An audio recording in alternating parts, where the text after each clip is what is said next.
Good day, friends, and welcome to the Mikey GloveSave Show. And I'm Mikey GloveSave. Friends, we have a special treat for you today because in this episode, we're going to conduct an examination. You see, Mikey GloveSave's a humble dude, and he doesn't really like to brag too much about his background, but he graduated from MIG, the Mikey Institute of GloveSave, where he studied under the mighty professors Andy, Professor Josh, Professor Alex, Professor Ian, and Professor Perlo, where he earned his PhD, Pimpin' Hockey Dude degree in Hocktology. He then earned his doctorate, which allows for him to conduct these exams. And what most people would do is look at today's slate and say, this slate sucks. We can't bet on any of these. What the heck were the NHL schedule dudes thinking? But not Dr. GloveSave. Because we're going to put on these rubber gloves, and I know it's torn. That's okay. We'll just put some sanitizer on afterwards. And I got Nurse GloveSave next to me here. I had to fire all of my nurses because they couldn't keep their hands off Mikey GloveSave, and they didn't like that he was loyal to Mrs. GloveSave. So Mrs. GloveSave is going to be Nurse GloveSave today, and we are going to apply these rubber gloves, and we are going to pull those butt cheeks apart. That is today's slate, and we are going to dig. We are going to look and see if there's anything we could find and extract from the bunghole that is today's slate. Nurse GloveSave, prepare for operation. I'm going in. All right, let's see what we can find in here.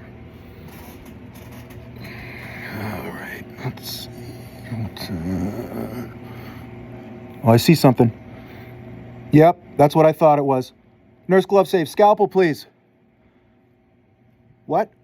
Well, where's the goddamn scalpel? What'd you do? Okay, fine. Just get my pocket knife. It's in my left pocket. Yep. Nope. Nurse GloveSave, that's not it. That's not the pocket knife. Nurse GloveSave, God damn it, don't make me call HR on you again. Okay, I gotta go in manually. I'm coming in manually. Prepare for manual extraction.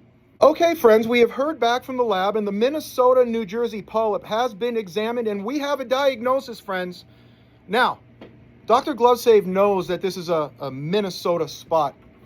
And just like last night, when you thought it was a Toronto spot and you tried baiting Dr. GloveSave in with that New Jersey money line at plus 102, well, Dr. GloveSave didn't take the bait. What did he do?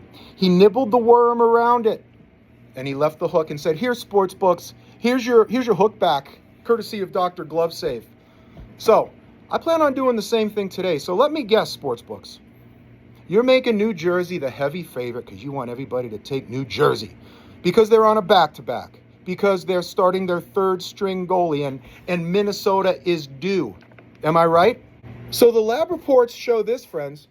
New Jersey is 30th out of 32 teams in restricting shots on goals against, and also 30th in unblocked shot attempts against. Now Minnesota is 18th, again out of 32 teams, in shots on goal for, 21st in unblocked shot attempts for, and 18th in high danger shots, 28th in medium danger shots, and 6th in low danger shots. So the majority of their shots are coming from the low danger zone.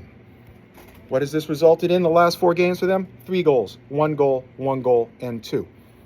So how many pucks do you think are actually going to make it to Nico Daws tonight? And for the ones that do you think that an NHL goalie, albeit third string, is incapable of stopping pucks? Now, Dr. GloveSave could very well be wrong with this stuff, and feel free to get a second opinion. I know that Minnesota is way better than they've been showing lately, and they're going to have their breakout game, but I'm not going to pay to see it. I'm going to wait. So given these circumstances, since New Jersey scores goals and Minnesota has not been scoring goals, since New Jersey stops goals and Minnesota gives out goals, Daddy is taking New Jersey team total over 2.5, Minnesota team total under 3.5. You could actually combine them on Fanatics for plus 105. Then Daddy is taking New Jersey team total over 3.5 for plus 128 on FanDuel. Nice little price advantage there. It's plus 115 to plus 120 on other books. And since Mikey GloveSave doesn't like the juice, he's going to wait and see how the first period goes because he's interested in taking the New Jersey money line live if he can get a little bit of a better price. Dr. GloveSave is already starting to see more in this bunghole than he initially thought. Now, just because I think New Jersey has the greater likelihood of winning today, does that mean that I think Minnesota won't score a goal or two? No, of course not. And here's a great price on a potential newcomer. Who's this guy? Danila Yurov, centering the second line with Tarasenko and Johansson. Also on power play 2. His goal prop is plus 950 on FanDuel. Daddy took a little sprinkle with that on a half unit. And here's another healthy one, friends. This just cashed for the GloveSave posse in the last wild game. Eriksson Ek, centering the top line with Kaprizov and Boldy. Same thing on power play 1. His assist prop is at plus 160 on Fanatics. How can Daddy not take that? And who is this addition here? Arseny Gritsuk to the New Jersey Devils on the third line with Glass and Brown, also on PP2. Goal props at plus 525. I don't mind putting a little spackling on that either. All right, Dr. GloveSave needs a little help with this one because he's having a hard time understanding why Detroit and Buffalo are at a pick'em. I've been dissecting this in the Petri dish of GloveSave, and I cannot come up with this. I think that Detroit should be a bit more heavily favored. Is it because Gibson's in goal? Well, you know how Mikey GloveSave feels about that. Just go back and listen to the House of Holy Hockey from Sunday. I know the Buffalo Sabres are playing a little bit better, but not to the Red Wings magnitude. And they got this new guy, Cole Ellis, starting in goal for the Sabres, which shows a lot of promise. But I figured the prospect of an individual making his NHL goalie debut might widen the margin just a little bit. And he could go in and play great. Maybe they know something that I don't about this guy. But I got to take Detroit here on the money line, minus 112. Oh, Dr. GloveSave found a gem here, friends. Emmett Finney, top line of the Red Wings. 5 points in 5 games, just scored 3 against the Oilers. I also put a little spackling on him for the Calder Cup at 40-1. I found his point prop on ESPN Bet for plus 125. Oh, you know Mikey GloveSave smashed that sumbitch. I'd actually like to put a half unit on 2+ points, but they don't offer that on ESPN. But if that populates on another sports book, it's on. Okay, this next one I'm not too excited about, but I'm also not too pessimistic about it either. Josh Doan on the Sabres for a point. There is one book that has him at even money right now, and that's FanDuel. He's on the second power play with McLeod and Tuck, and he's on the first power play.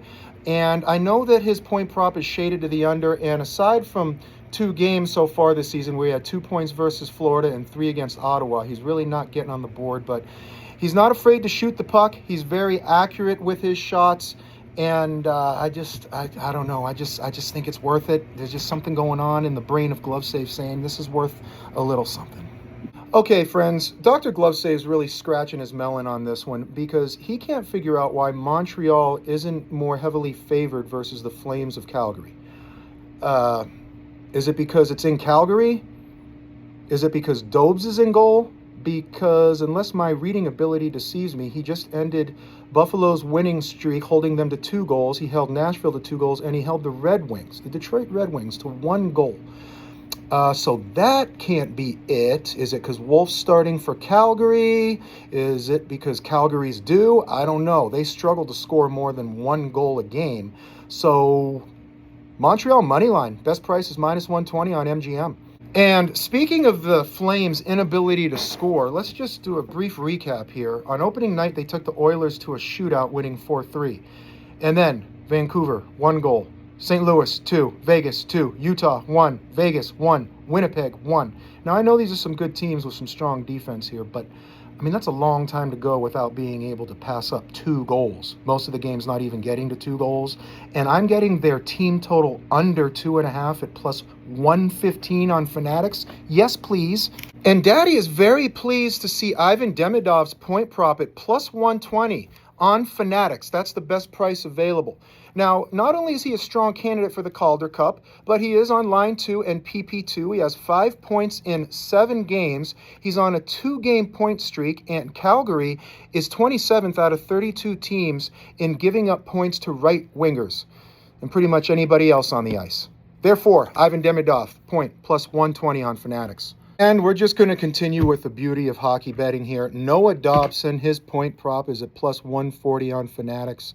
4 points in 7 games on a 2-game point streak. He has cashed for Mikey GloveSave in the past 2 games, and we're going to see if he could make it 3 in a row. He's the D-man for the top line with Suzuki and Caulfield, also on power play 2, and it's plus 140. Oh, this is beautiful.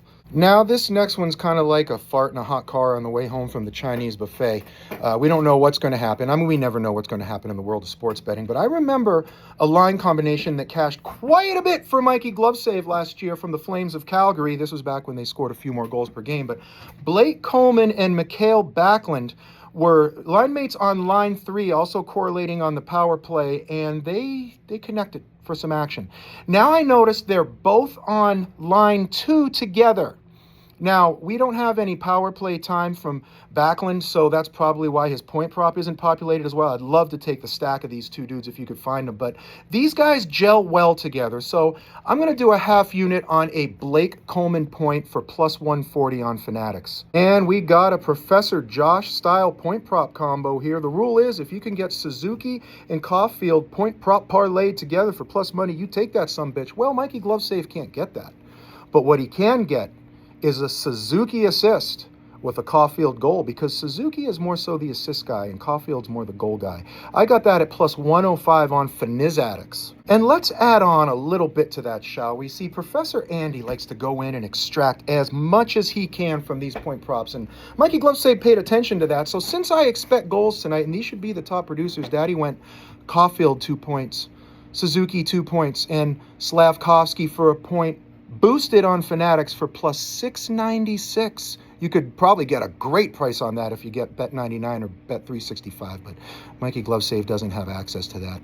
And I know everybody likes a degenerate parlay, and I have one for you. This is about as degenerate as it gets, and I'm probably going to ruin all my credibility for it, but I don't care. Let's have some fun. I took the Devils plus 1.5.